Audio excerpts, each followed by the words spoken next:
ఇవాళ మీరందరూ ఏమనుకుంటున్నారు, కొంతమంది ఏమనుకుంటున్నారంటే మీకు పదవి వచ్చింది అనుకుంటున్నారు, ప్రజలు మీకు పదవి ఇచ్చారనుకుంటున్నారు. నా దృష్టిలో మనకి ఇచ్చింది పదవి కాదు, బాధ్యత. మనకి ఇచ్చింది ఈ టర్మ్లో మనకి ఇచ్చింది పదవి కాదు, ఒక బాధ్యత ఇచ్చారు. మన భుజస్కంధాలపై బాధ్యత పెట్టారు, ఒక నమ్మకంతో ఇచ్చారు. చంద్రబాబు నాయుడు గారు, పవన్ కళ్యాణ్ గారు, బీజేపీ కలిసిపోయి ముందుకు వచ్చారు. ఈ రాష్ట్రానికి న్యాయం జరుగుతుంది, చంద్రబాబు గారు సమర్థవంతంగా పరిపాలన చేసే శక్తి ఉంది అని ఒక నమ్మకం. 22 మంది మహిళా ఎమ్మెల్యేలు వచ్చారు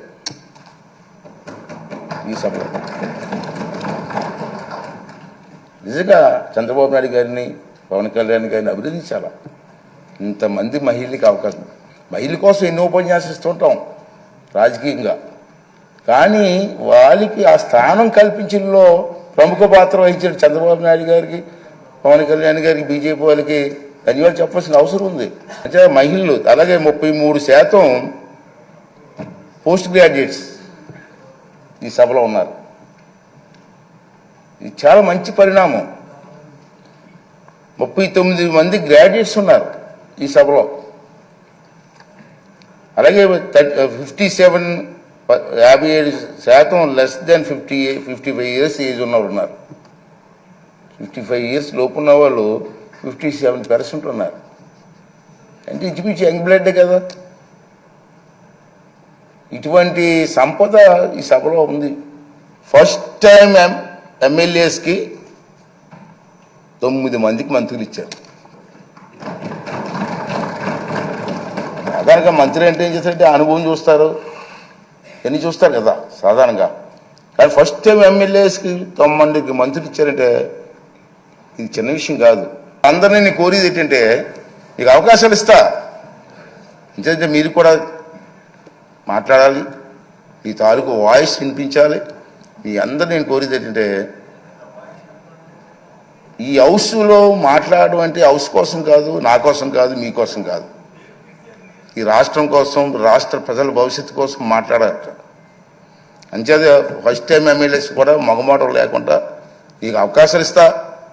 అవసరమైతే హౌస్ని 2-3 రోజులు పొడిగిస్తాం, సభానాయకులు మాట్లాడి, తప్పేలే, చర్చ జరగాల. మీ నియోజకవర్గంలో మీరు కావాల్సినటువంటి కార్యక్రమం ప్రజలు అందరూ కోరుకుంటారు. కార్యక్రమం అడుగుతారు మనల్ని. ఆ కార్యక్రమాలని స్పష్టంగా సభ ద్వారా మంత్రులు ఉంటారు, మంత్రులకి అధికారులు ఉంటారు, అధికారులకి వారితో పాటు ప్రజలకు కూడా మా ఎమ్మెల్యే గారు అసెంబ్లీలో మాట్లాడారు మా సమస్య కోసం చెప్పి ఒక ఆలోచన వచ్చే విధంగా మీరందరూ కూడా ప్రవర్తించవలసినటువంటి అవసరం ఉందని చెప్పి మనం చేస్తున్నాం. సీనియర్స్ కూడా ఉన్నారు, సీనియర్స్తో కూడా మాట్లాడి మీ ప్రెజెంటేషన్ బాగా చేసి ఈ రాష్ట్ర భవిష్యత్తుతో పాటు మీ నియోజకవర్గ భవిష్యత్తుని కూడా మరి ముందుకు తీసుకెళ్ళడం కోసం మీరు ప్రయత్నం చేయవలసిన అవసరం ఉంది. ఇంచేత మిమ్మల్ని టీవీలో సభలో మనమే ఉన్నాం, మనం చూడడానికి కొన్ని లక్షల మంది కూర్చున్నారు బయటని. ప్రతిరోజు మనల్ని అబ్జర్వ్ చేస్తున్నారు. వాళ్ళ ఆశలను అడగాస చేయడానికి వీల్లేదు. మనం ఈ 5 రోజులు మనకి పండగ కాదు, బాధ్యత. 5 సంవత్సరాలు మనందరం కష్టపడి ముందుకు వెళ్ళవలసిన అవసరం ఉందని చెప్పి మనం చేస్తున్నాం. చాలా ఉన్నాయి. బడ్జెట్లో డిమాండ్స్ ఉంటాయి మనకి. ఇది బడ్జెట్ పెడతారు కదా, బడ్జెట్లో డిమాండ్స్ ఉంటాయి. మీకు ఇంట్రెస్ట్ అయిన డిమాండ్స్ మీద మాట్లాడండి, ట్రైనింగ్ అవ్వండి. కావాలంటే మా ఈ సభాపతి కార్యాలయంలో కొంతమంది ఉంటారు, ఆఫీసులు ఉంటారు, వాళ్ళ దగ్గర నేర్చుకుందాం, ట్రైనింగ్ ఇద్దాం.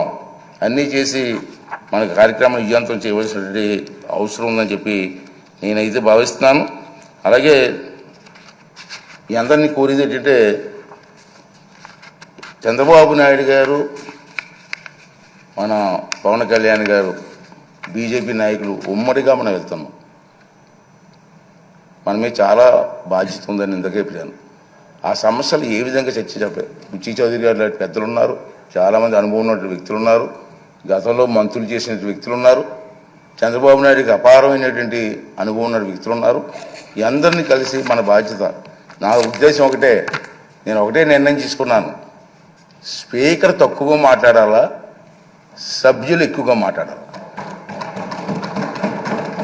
ఆ అవకాశం నేను కల్పిస్తాను, అది బాధ్యత. కానీ మీరు కూడా ట్రై చేయండి.